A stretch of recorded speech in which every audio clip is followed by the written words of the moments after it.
নমস্কার। আজকে আমরা বৃশ্চিক রাশির বিষয় নিয়ে আলোচনা করব।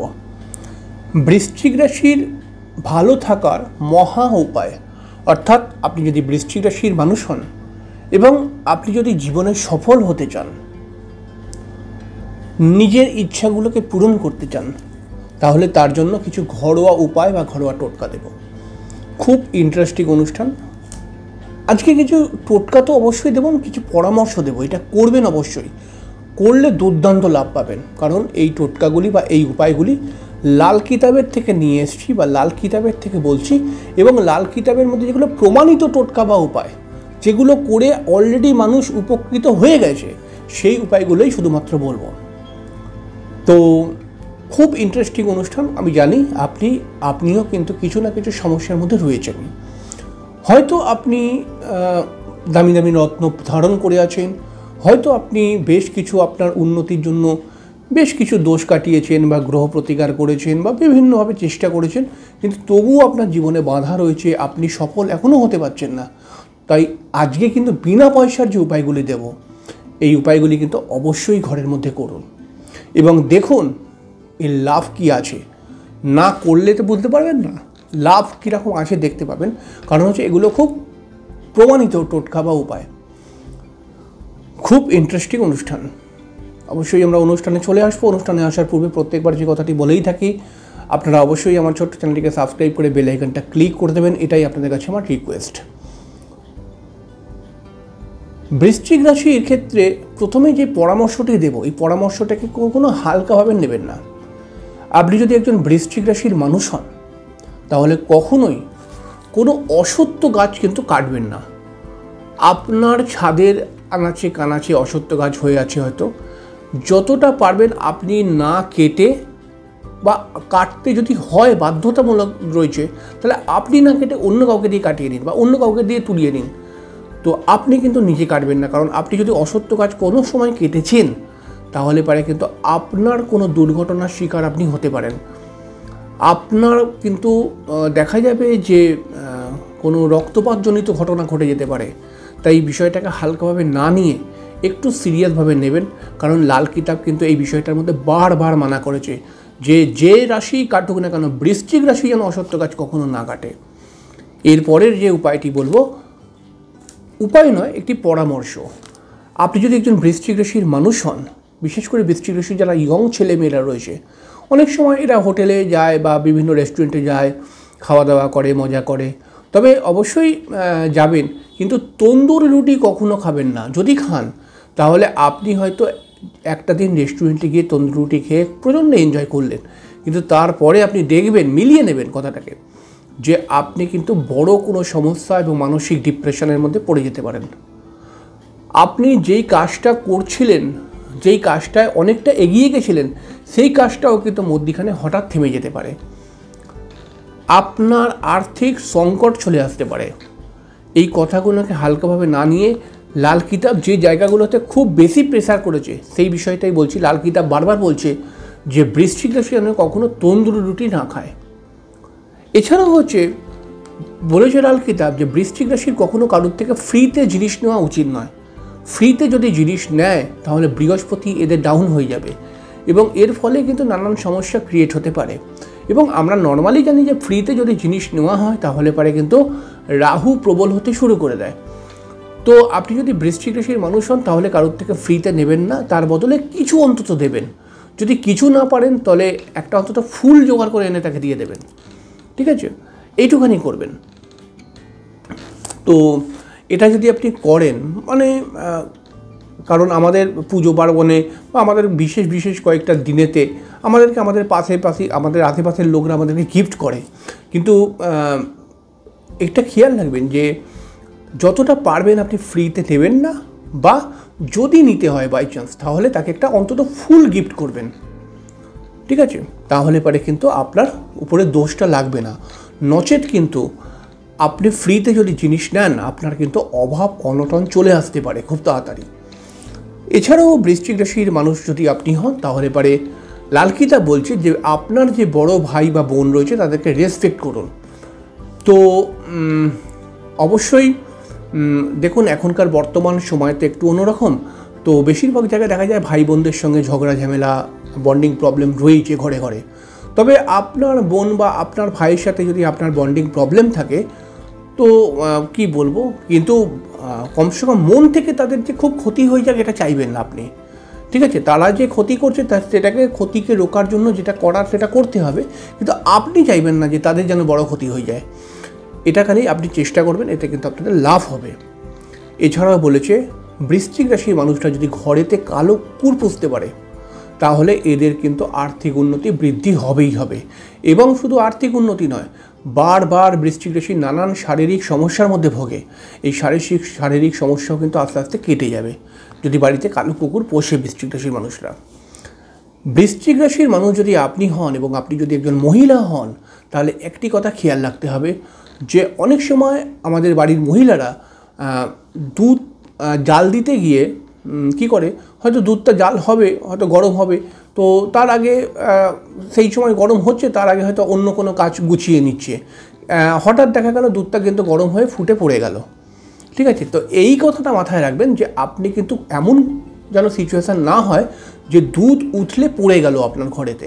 এতে কিন্তু আপনার মানসিক কষ্ট বাড়বে এবং মাথা গরমের প্রবণতা চলে আসবে, এবং আপনি কিন্তু 2-4 দিন পরেই বুঝতে পারবেন যে একটা নয় জলীয় কোনো সমস্যার রোগও হতে পারে, সাইনাসের প্রবলেম বা ঠান্ডা লাগার সমস্যা, এছাড়াও মানসিক ডিপ্রেশন, এবং এছাড়াও কিন্তু মাথা গরমের প্রবণতা এবং মাথা গরম করে ঝগড়া কারোর সঙ্গে করে নেওয়া, এইগুলো কিন্তু ক্রিয়েট হতে পারে এইটুখানি সমস্যার জন্য। এই জন্য লালকিতা বলেছে বারবার ধরে যে বৃশ্চিক রাশির কিন্তু কখনো নিজের হাত থেকে দুধ বসিয়ে সেই দুধ যেন উঠলে না পড়ে। এছাড়াও বৃশ্চিক রাশির মানুষদের জন্য হনুমানজি তো খুবই দরদি একজন দেবতা বলা যেতে পারে, যে হনুমানজির পুজো যদি বৃশ্চিক রাশির মানুষেরা করতে পারে এবং প্রত্যেক মঙ্গলবার হনুমান চল্লিশা পাঠ করতে পারে, বৃশ্চিক রাশির জীবনের অনেক সমস্যা কেটে যায় বলেই এখন বহু ঘরে ঘরে বহু মহিলারা প্রত্যেক মঙ্গলবার হনুমান চল্লিশা পাঠ করে, এবং এর রেজাল্ট আছে বলেই তো করছে এত মানুষ। তারা রেজাল্ট পাচ্ছে এই জন্য করছে। আপনি যেই দিকে উন্নতি করতে চাইছেন সেই দিকেই আপনার উন্নতি আসবে। এছাড়াও বলেছে লালকিতা, আমাদের বৈদিক জ্যোতিষও বলেছে একটি কথা, বৃশ্চিক রাশির মানুষদেরকে কিন্তু প্রতিদিন শরীরচর্চা অবশ্যই করা উচিত। যদি এরা শরীরচর্চা করে তাহলে এদের ঊর্জা শক্তি আরও বৃদ্ধি হয়, কারণ বৃশ্চিক মানেই চন্দ্র নিচস্থ, আর চন্দ্র যদি কারোর নিচস্থ হয়ে যায় তাহলে পরে কিন্তু এদের ঊর্জা শক্তি কমে যায় অনেকটা। তো এরা যদি শরীরচর্চা করে তাহলে পরে কিন্তু এদের শারীরিক গঠনও ভালো থাকে এবং রোগ প্রতিরোধ ক্ষমতাটাও বৃদ্ধি পায়।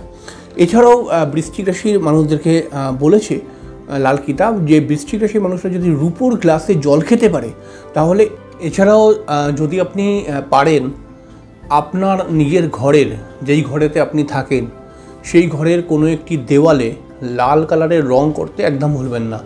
এতে কী হবে, এতে আপনার যে রাশির অধিপতি দেবতা মঙ্গলদেব, এই মঙ্গলদেব কিন্তু অটোমেটিক্যালি বুস্ট আপ হতে শুরু হয়ে যাবে, এবং মঙ্গলদেব বুস্ট আপ যদি হয়ে যায় তাহলে অতি সহজেই আপনার মনের ইচ্ছাগুলো পূরণ হয়ে যাবে। এবং যেহেতু আপনি বৃশ্চিক রাশি এবং আপনার জন্য সবথেকে প্রিয় কালার হচ্ছে লাল রং, তাই লাল রংটা যদি ঘরের মধ্যে সর্বদার জন্য রাখেন বা একটি দেওয়ালি যদি লাল রং করে দেন তাহলে পরে কিন্তু আপনি দেখবেন যে আপনার আর্থিক উন্নতি এবং আপনি যে কাজগুলো করতে চাইছেন সেগুলো কিন্তু ইমিডিয়েটলি হয়ে যাওয়ার সম্ভাবনা বৃদ্ধি পাবে। এই বিষয়ে একটি কথা বলে দিই, বৃশ্চিক রাশির মানুষেরা অনেক সময় ফোন করে আমাকে যে স্যার আমি একটি বাইক কিনবো, আমি একটি স্কুটি কিনবো, বা আমি একটি 4 চাকা গাড়ি কিনবো, তো কী রঙের কিনবো? তো সেক্ষেত্রে কিন্তু সবথেকে সহজ উত্তর হচ্ছে বৃশ্চিক রাশির মানুষরা যদি লাল রঙের কেনে, অর্থাৎ লাল রঙের স্কুটি বা লাল রঙের বাইক বা লাল রঙের 4 চাকা গাড়ি, তাহলে কিন্তু এদের খুব সুটেবল হয় এবং স্যুট তো করে অবশ্যই, এবং তার সঙ্গে সঙ্গে সেই ভেহিকেলটা অর্থাৎ সেই গাড়িটা যেটাই নিক, সেই গাড়িটা নেওয়ার পর তাদের কিন্তু আরও অন্যান্য দিকে উন্নতি দেখতে পাওয়া যায়। এছাড়াও বৃশ্চিক রাশির মানুষ যদি আপনি হন তাহলে পরে আপনি প্রত্যেক দিন না পারলেও কমসে কম সপ্তাহে একটা দিন, মঙ্গলবার দিন বিশেষ করে, যদি পারেন আপনার সামনাসামনি যদি কোনো নদী থাকে তাহলে একটি করে গোলাপ ফুল সেই নদীতে 2 হাত দিয়ে ভাসাবার চেষ্টা করুন। যদি 3টে পারেন 3টে করলে আরও ভালো হয়, তো এটা আপনি অবশ্যই করুন। এবং আপনি 3টি গোলাপ ফুল বা একটি গোলাপ ফুল ভাসিয়ে যেই নদীতে টান যাচ্ছে, টান প্রবাহমান নদী কিন্তু, তো এরকম নদীতে যদি এরকম গোলাপ ফুল ভাসানো যায় তাহলে পারে কিন্তু বলা হয় যে যে সমস্ত বৃশ্চিক রাশির প্রেমজ বা বিবাহিত জীবনকে নিয়ে সমস্যা রয়েছে, এইরকম গোলাপ ফুল যদি তারা প্রবাহমান নদীতে ভাসায়, যেই নদীর মধ্যে টান রয়েছে সেই নদীতে ভাসায়, তাহলে পারে এদের কিন্তু বিবাহিত জীবনের সমস্যা বা প্রেমজ জীবনের সমস্যা অনেকাংশে কমেই যাবে। এটা কিন্তু খুব প্রমাণিত একটি টোটকা।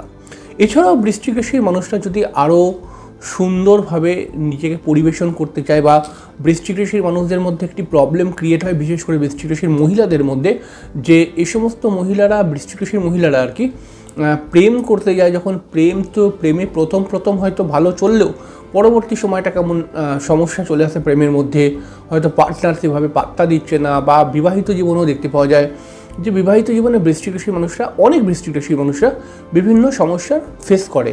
সেক্ষেত্রে তাদের শ্বশুরবাড়ির সংক্রান্ত কোনো প্রবলেম চলে আসে, শ্বশুরবাড়ির লোকগুলো এদেরকে ডমিনেট করার চেষ্টা করে বা এদের সঙ্গে খুব একটা ভালো ব্যবহার করে না, বা এদের স্বামীও অনেক সময় এদের সঙ্গে ভালো ব্যবহার করে না। সেক্ষেত্রে আপনি যদি প্রত্যেক দিন দেশি মধু একটু করে খেতে পারেন, তাহলে দেখবেন যেই লোকগুলো আপনাকে আজকে পছন্দ করছে না, সেই লোকগুলো ধীরে ধীরে আপনাকে পছন্দ করবে এবং আপনার গুণগান গাইতে শুরু করে দেবে। লাল কিতাবের খুব প্রমাণিত টোটকা হচ্ছে এটি। খুব সামান্য টোটকা, কিন্তু এটা করে দেখুন, বিশাল ভালো লাভ পাবেন। তবে 41 দিন টানা কিন্তু করতে হবে, তারপর থেকে আপনি লাভ পাবেনই পাবেন। এবং বৃশ্চিক রাশির মানুষরা যদি কোনো ধার্মিক স্থানে বা কোনো মন্দির টন্দির, আমরা তো সাধারণভাবে বিভিন্ন মাসের মধ্যে বা কয়েকদিন অন্তর বা হয়তো এই মাস হলো না, পরের মাসে কোনো না কোনো বিষয় নিয়ে মন্দিরের সঙ্গে আমাদের সম্পর্ক থাকেই, আমরা বিভিন্ন কারণে পুজো দিতে যাই। তো এরকম বৃশ্চিক রাশির মানুষরা যদি লাল লাড্ডু কোনো মন্দিরে পুজো দিয়ে সেই লাড্ডুটা বাচ্চাদের মধ্যে বা আশেপাশের লোকজনদের মধ্যে বিতরণ করে দিতে পারে, এতে কিন্তু বৃশ্চিক রাশির অনেক বড় ফাঁড়া কেটে যায়। বৃশ্চিক রাশির মানুষরা সাধারণভাবে মাঝে মধ্যেই কিন্তু বিভিন্ন ফাঁড়ার শিকার হয়ে যায়। এর ফলে অনেক বৃশ্চিক রাশির দেখা যাবে রক্তপাত এবং ছোটোখাটো দুর্ঘটনা এগুলো ঘটেই যায়। তো এই ক্ষেত্রে আপনি যদি লাল লাড্ডু কোনো মন্দিরে পুজো দিয়ে, অবশ্যই আপনি যখন পুজো দিয়েছেন অবশ্যই আপনি একটি খাবেন, এবং বাদবাকিটা যদি আপনি মন্দিরের আশেপাশের লোককে বিতরণ করে দেন, বিশেষ করে বাচ্চাদেরকে বিতরণ যদি করে দেন, তাহলে পরে কিন্তু আপনার অনেক বড় বড় ফাঁড়া কেটে যাবে। এই ক্ষেত্রে একটি কথা মনে পড়ে গেল যে আমার প্র্যাকটিক্যাল অভিজ্ঞতার মধ্যে আমি দেখেছি যে একজন ভদ্রলোকের শারীরিক সমস্যা ছিল কিছু, তার একটু বয়স হয়ে গেছিলো, তো তাকে আমি এই প্রতিকারটি বলেছিলাম, এবং সে কিন্তু সাধারণভাবে 2-4 বার 5 বার 7 বার করেছিল, 2-4 বার 5 বার না 7 বার করেছিল। তার যতটুকু ক্ষমতা, হয়তো 10টা করে লাড্ডু কিনে পুজো দিয়ে বিতরণ করে দিয়েছে। তো এতে কিন্তু তার শারীরিক জায়গাটা আস্তে আস্তে ভালো হচ্ছিল, বা ভালো হয়েও, এখন হয়তো ফোন করে না, কিন্তু ভালো হচ্ছিল কিন্তু যখন ফোন করছিল। এটাও কিন্তু খুব প্রমাণিত টোটকা, এবং এই টোটকাটি করলে পরেও কিন্তু আপনি লাভ পাবেন। যদি আপনার শারীরিক সমস্যা থাকে তাহলে এটা কিন্তু অবশ্যই করুন।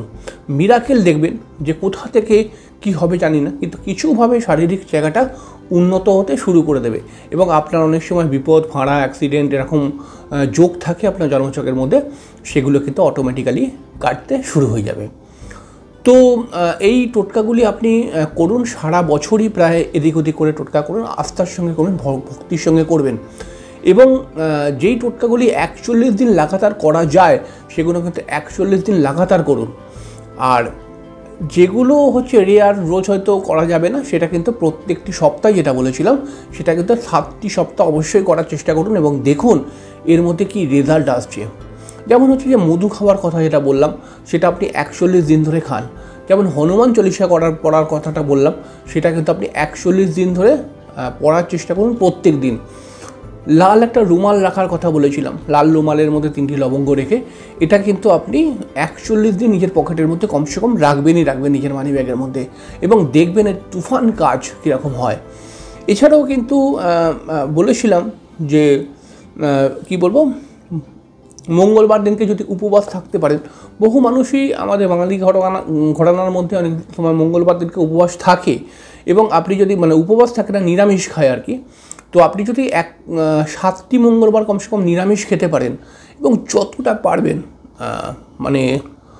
শুদ্ধ খাবার খাওয়ার চেষ্টা করবেন, লাল জাতীয় খাবার খাওয়ার চেষ্টা করবেন এবং